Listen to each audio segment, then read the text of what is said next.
दुनिया एक ट्रांजिशन के फेज में है। अमेरिका का वर्चस्व क्योंकि अभी कम होने की संभावना पूरी दुनिया में दिख रही है और अमेरिका चाहता नहीं कि वो हो, तो वो आखिरी आखिरी में जितना बर्बादी फैला सके वो काम कर रहा है, जो यूक्रेन में हमको दिखता है। वैसे यूक्रेन की जो जंग है वो बेसिकली रशिया और नेटो के बीच की है। मैं वो पहले दिन से बोल रहा था। और अमेरिका एक स्तर पे सफल रहा कि जो जर्मनी और रशिया के बढ़ते हुए रिश्ते थे, पॉलिटिकल और इकोनॉमिक खास करके, उसमें वो जर्मनी और रशिया की दोस्ती को तोड़ने में अभी तक तो सफल रहा है। और मतलब बाइडेन ने खुद बोला था कि नॉर्थ स्ट्रीम पाइपलाइन नहीं बचेगी। मतलब आप सोचो कि एक प्रेसिडेंट वार्न करता है और उन्होंने वो नॉर्थ स्ट्रीम पाइपलाइन को उड़ा भी दिया था। एक मतलब एक टेररिस्ट एक्ट करके ये खुद अमेरिकन प्रेसिडेंट ने बोला और उन्होंने कर दिया था। पॉइंट बीइंग के मैं मानता हूँ कि दो चीजें चल रही है मतलब ग्लोबल संदर्भ में।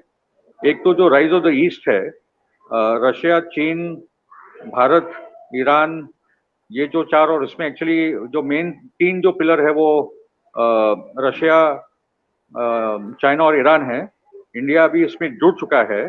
और मोदी की जो बेसिक लाइन है वो नेहरूवियन लाइन है। वो जो नेहरू जी की लाइन है, एक्चुअली उस पे देश में भी बहस हुई नहीं है इस मुद्दे को लेकर।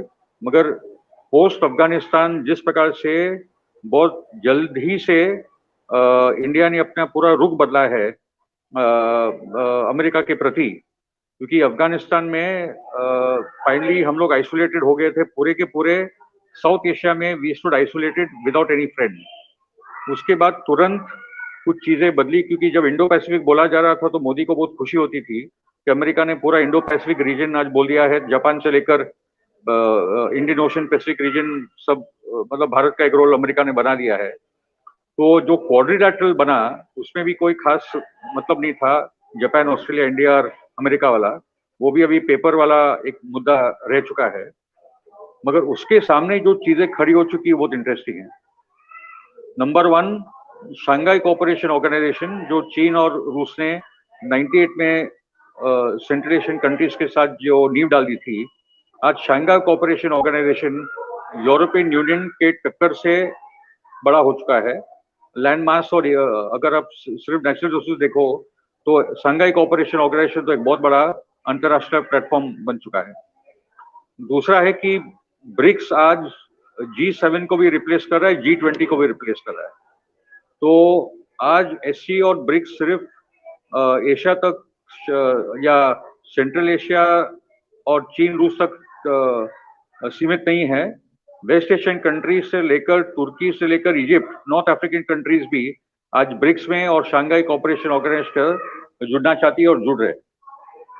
जो काम नॉन अलाइंग मूवमेंट के माध्यम से भारत को करना चाहिए था, जिसकी लीडरशिप हम लोगों ने मनमोहन सिंह के टाइम पे ही गवा दी थी, क्योंकि वो टाइम एक अलग था। 1990 में जो पूरी ग्लोबल परिस्थिति थी, सोवियत रूस का डूबना और एक अमेरिका एक बहुत बड़ी शक्ति करके, केवल एक शक्ति सुपर पावर करके उभर कर आना, वो टाइम पे जो समीकरण बने उसमें वो टाइम की सरकार को जो ठीक लगा। मैं तो आज भी मानता हूँ कि वो टाइम की कांग्रेस नरसिम्हा राव सरकार ने बहुत सारे पॉलिटिकल और इकोनॉमिक कदम लिए जो अलग हो सकते थे।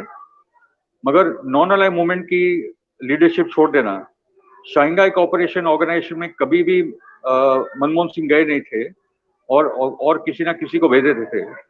और इनफैक्ट इसलिए मैं बोल रहा हूँ कि अभी जो जयशंकर गुप्ता या मोदी ने जो पहल की है रशिया को लेकर, वो बहुत इंपॉर्टेंट है।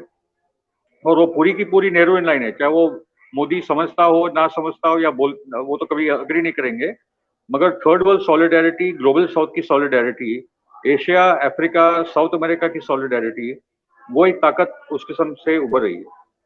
जो पॉजिटिव पॉइंट्स है, मैं मानता हूँ कि जो लेफ्ट का उभार खास करके साउथ अमेरिका हम लोग देख रहे हैं। मैं इसको लैटिन अमेरिका नहीं बोलता हूँ, मैं इसको साउथ अमेरिका ही बोलता हूँ।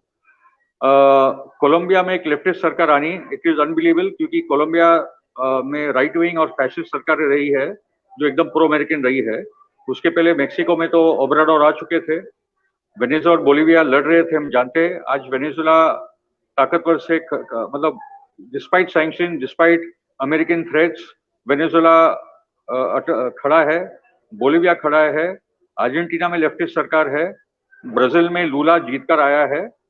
तो ये तो बहुत ही पॉजिटिव डेवलपमेंट्स है और स्टेट इंटरवेंशन के माध्यम से आम लोगों की जिंदगी को बेहतर बनाने के लिए वर्किंग क्लास और प्रेजेंट स्ट्रगल्स में से ये जो पार्टीज उभर कर आई वो काम उनसे। ब्राजील में और भी परिस्थिति गंभीर है, तो वो एक अलग विषय है, मगर लूला का सत्ता में आना और बोल्सोनारो और वहां की राइट विंग मिलिट्री को हराना ये बहुत बड़ी बात थी।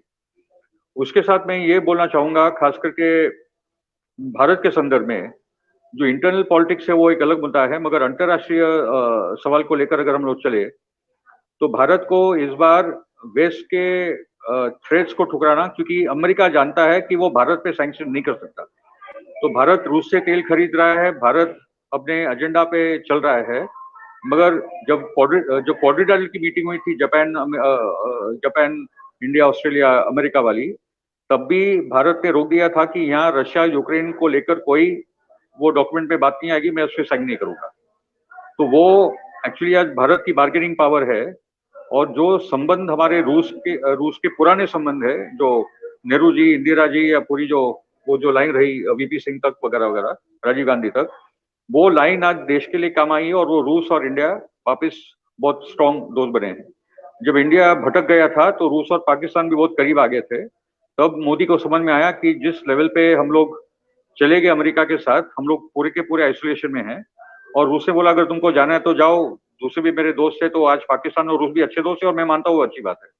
क्योंकि जो सार्क में हम लोग नहीं काम कर पाए, सार्क एक नॉन फंक्शनल डिसफंक्शनल प्लेटफॉर्म है, वो आज काम शांघाई कोऑपरेशन ऑर्गेनाइजेशन के माध्यम से, जहाँ श्रीलंका भी है, ईरान भी है, जो साउथ एशिया की जो जो कंट्रीज आपस में बैठ नहीं पाती हमारे, क्योंकि आज सब सारे अफ्रीका की पॉवर्टी रेट्स आपको हमको साउथ एशिया में दिखती है।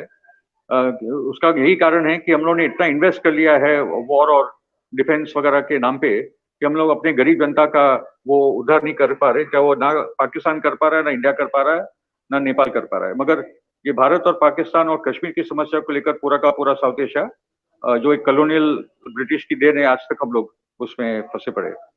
जहां तक अब वेस्ट एशिया देखो तो वहां बैड न्यूज है, क्योंकि लेबनान फाइनेंशियली डिस्ट्रॉयड है। सीरिया पे जो आक्रमण 2011 से हो रहा है वो कंटिन्यू रेजिस्ट किया है, मगर बहुत ही उन्होंने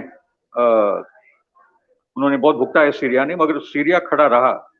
और जो रेजिस्टेंस ब्लॉक है, जो Palestine, Lebanon, Syria, Iraq, Iran, Yemen, वो ब्लॉक पहले से स्ट्रांग है। इंटरेस्टिंगली ये भी बोल दूं कि जो उठाव ईरान में हुआ, उस पर भी हम लोगों ने बात तो की है, मगर सिर्फ इसको बोलना कि अमेरिका इजराइल का प्लॉट है, मैं नहीं मानता। मतलब अमेरिका इजराइल तो पड़े ही है कि ईरान टूटे, मगर सवाल है कि जिस प्रकार से सीरिया पे जब आक्रमण हुए और सीरिया की सरकार समझ गई कि रिफॉर्म्स की जरूरत है, कॉन्स्टिट्यूशनल अमेंडमेंट्स की जरूरत है, उसी प्रकार से ईरान को जो कॉन्स्टिट्यूशनल अमेंडमेंट्स की तरफ बढ़ना होगा।